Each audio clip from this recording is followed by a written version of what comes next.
Welcome to Episcopals, bringing you the latest in faith-based advocacy from the Episcopal Church Office of Government Relations. Hello, I'm Alan Yarborough, the Church Relations Officer for the Episcopal Church Office of Government Relations, and this is our first episode of Episco-pols, our brand new podcast. And I'm here with my colleague, Susie Faria. Susie, how are you? I'm doing great. Good to be here, Alan. Good. It's good to be here with you. And are you excited about our podcast?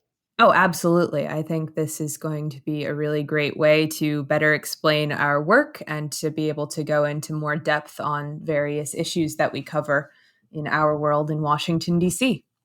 Yeah, I think so too. I'm looking forward to it as a new experience for us and new way to connect with Episcopalians. In our first episode, we want to start with some of those basics. In future episodes, we'll dive into more detail. I think next time we'll be visiting the Farm Bill from a domestic perspective. But today we want to make sure folks understand what exactly does relationship building between the Episcopal Church and U.S. federal government look like. How do we as the office lead advocacy on behalf of the church? What issues do we work on? What resources are available, for Episcopalians who are also interested in doing this work as well? So today, we'll go over those basics: who we are, what we represent, how you, listening in, can get involved. So I think if you've just recently learned of our office, this can hopefully be an invitation for you to engage. If you've been a part of the EPPN a long time, some of you may have been a green postcard person. Technology's changed a lot. We've had podcasts for quite some time, but before the internet used green postcards to help facilitate writing representatives in Congress. But we hope that this also provides you some perspective you weren't aware of, perspective you can then use to bring in more Episcopalians into this work. But with that, without further ado, Susie, what do you do here at the Office of Government Relations? Yeah, I think that's a great place to start our conversation. I am the staff assistant, and I also provide creation care policy analysis for the office. So I focus a lot on the environment, energy, climate change, conservation, all of those types of topics. And I hope to give you a few more specific examples later on in our conversation. Awesome. Well, we can take this as a conversation, but can kind of pitch the questions for us. What is the Office of Government Relations? Yeah, so the Office of Government Relations is the public policy advocacy branch of the Episcopal Church. So we have been mandated to engage with the United States federal government. And we do that in a variety of ways that I'll get into a little bit later. But that's our primary focus, and we do that in two kind of primary ways. One is as an office, we often do things like Hill visits, where we speak with members of Congress or their staffers on certain issues. We work with coalitions from other faith-based organizations who often align with our concepts or have similar ideas of advocacy. We do sign-on letters with them often. And then the other more public area, which I'm sure many people listening to this are already members of, is the Episcopal Public Policy Network, which is our grassroots organization of Episcopalians all over the country and a little bit beyond the United States borders, as well, as we are an international church. And we kind of help run the EPPN and facilitate Episcopalians to be able to do their own outreach to their own public officials as well, to engage in public policy. And we often do that through things like our action alerts, which I'm sure many of you are already signed up to receive. We also do that through our weekly network calls, which are on Thursdays at 1 p.m. Eastern Time, where we give overviews from the week of some of the biggest things that have been going on Capitol Hill. We, as an office, we have been around since the 70s, and our kind of function has changed a little bit as time has gone on and adapted to different time periods and to what we've been instructed to do. We often get new topics added to our workload depending on executive council and general convention, which we will go into more detail in later. I hope that's most of it. I don't know. Feel free to fill in whatever I'm missing there, Alan. Yeah, no, I mean, I think that covers, the bulk of sort of our mandate, where we are in the church and what we do. Other denominations, other faith groups have similar offices, and some of which actually are older than ours. And we'll get into sort of what we cover in a moment. But just the fact that we have people, here in Washington D.C., speaking on behalf of the church, and then helping to facilitate grassroots engagement, I think is the bulk of what we do. We have advocacy resources online. We can offer trainings virtually and in person on civic engagement, civil discourse, advocacy strategy.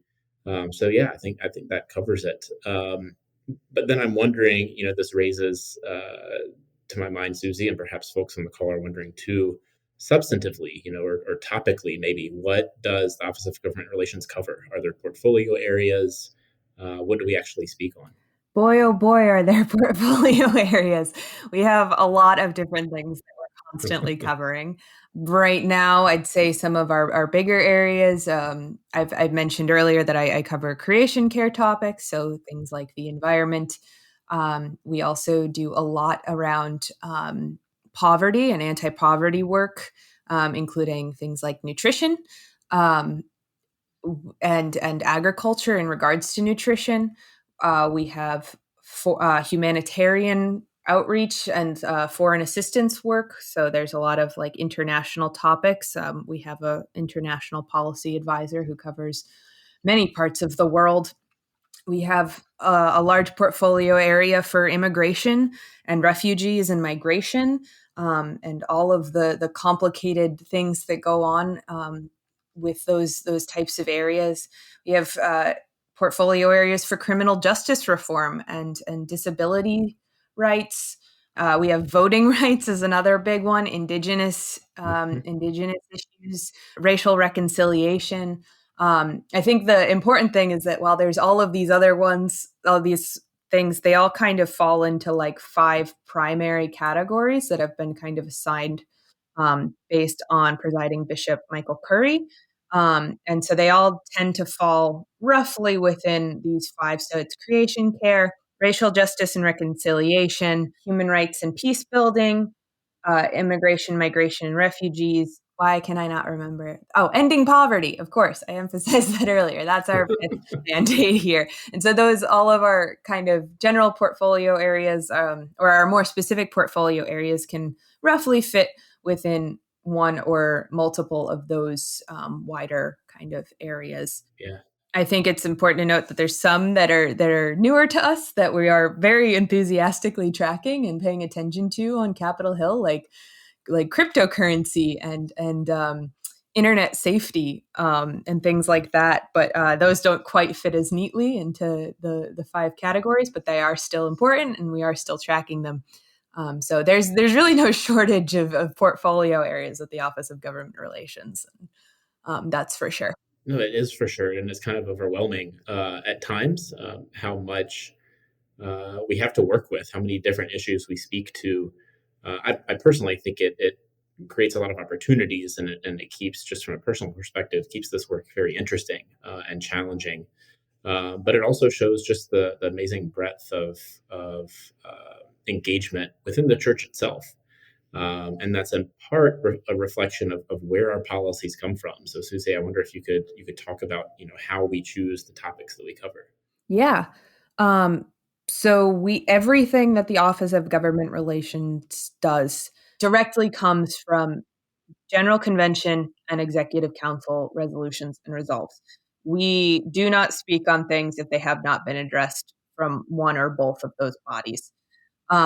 They are so General Convention primarily like will assign us our different areas and through their resolutions, and then Executive Council is who we kind of report back to. There are oversight. While they also can provide direction depending on the issue and their engagement on it, or eagerness to engage on it. Um, and I think that's just a really important thing to remember. And so we sometimes get asked, like, why aren't you talking about this? Or why aren't you talking about this in a specific way? And that is because we work based on what General Convention and Executive Council have said. And if they have not said anything on it, then we don't do anything with it, essentially, is kind of how that works for our office. It's encouraging to me, even though I think folks can feel the slow movement of political change at times. I do think there is something very powerful to, our democratically elected bodies within the church creating these policies that we are then tasked with representing. It's not; these are not positions that just a few people here, in our office are coming up with.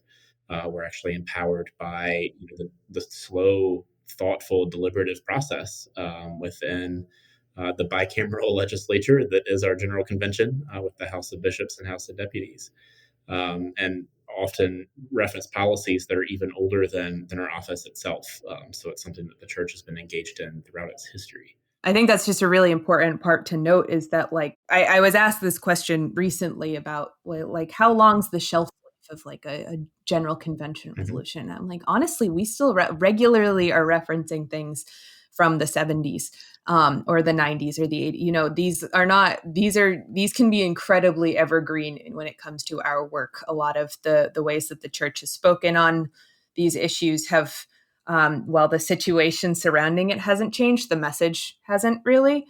And so we still regularly go back and use resolutions to support our work from decades ago. And I think that's just a really cool feature of having such a long history as an institution and getting to be a part of that.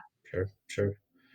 Well, in terms of how we, as staff in the Office of Government Relations, do this advocacy on behalf of the church, Susie, I was wondering if you could walk through an example of how we engage on one of these topics. Yeah, I'm going to use one from my portfolio area, and it's also at least topical as of recording Sure. this in mid-March.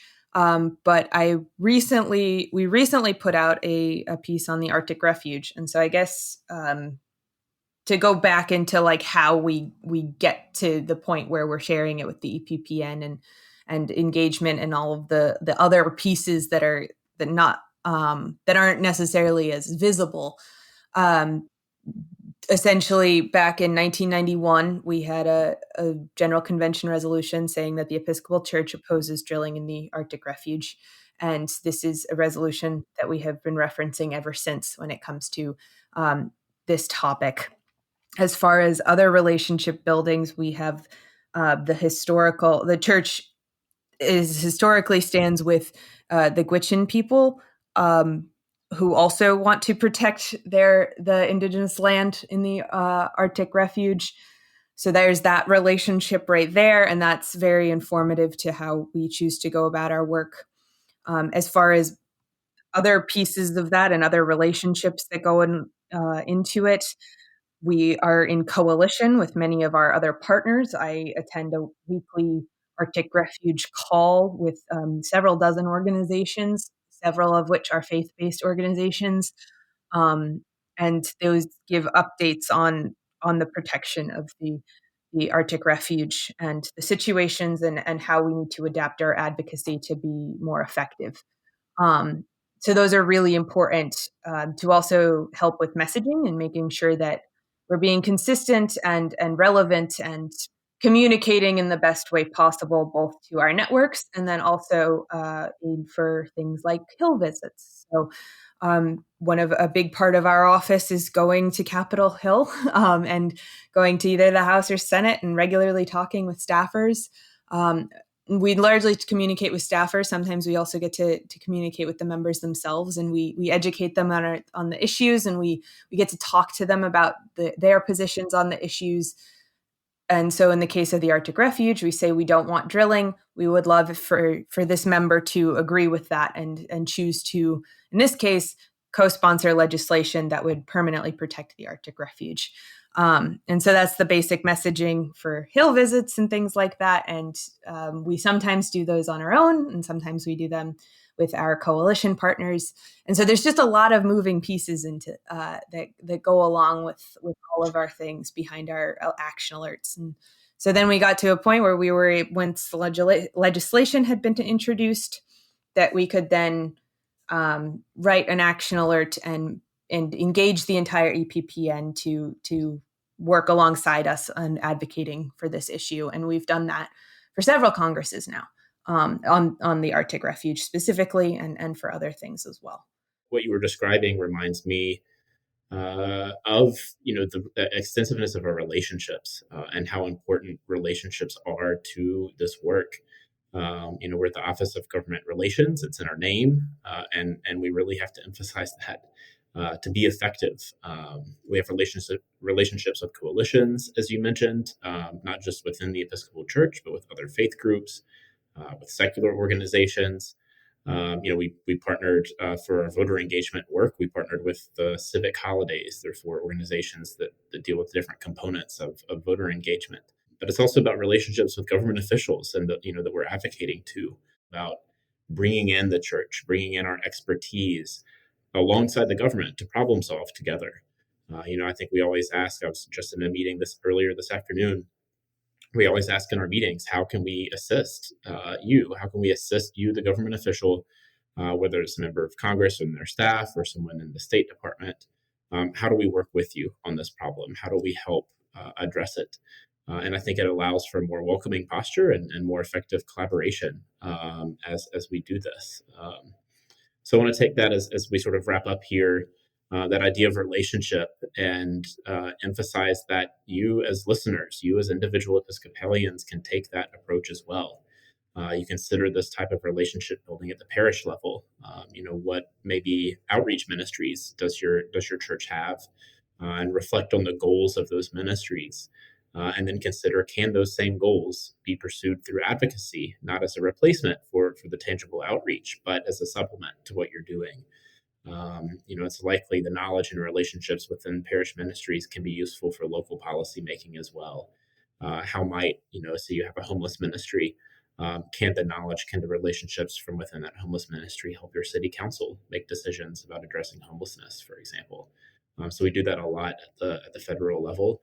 And invite Episcopalians into that. So as my last question, Susie, how can individuals get involved with our work? Yeah, absolutely. The first and foremost, if you have not already, please, please, please join the Episcopal Public Policy Network. You will get regular emails primarily about our action alerts. We also often advertise our statements, or occasionally we'll do newsletters and just other general information. We also often have events, and those can be found through those emails as well.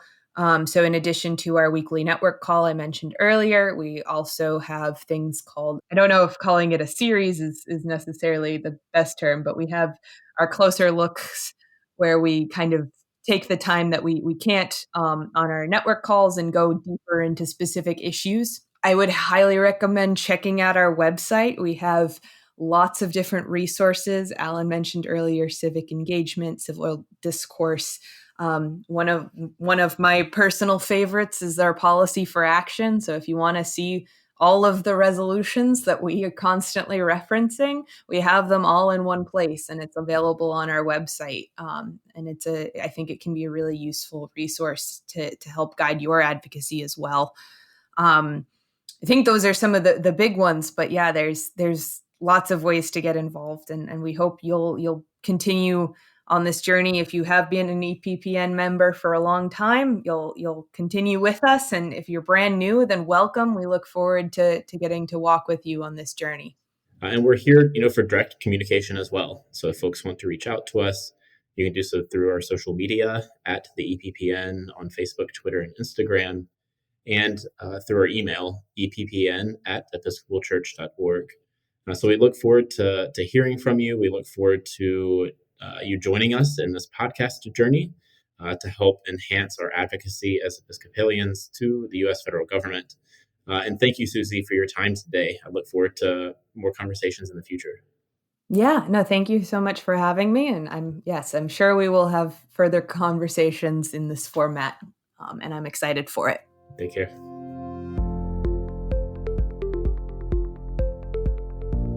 The Office of Government Relations aims to represent the policy priorities of the Episcopal Church to the U.S. government in Washington, D.C., and to influence policy and legislation on critical issues, all while highlighting voices and experiences of Episcopalians and Anglicans globally.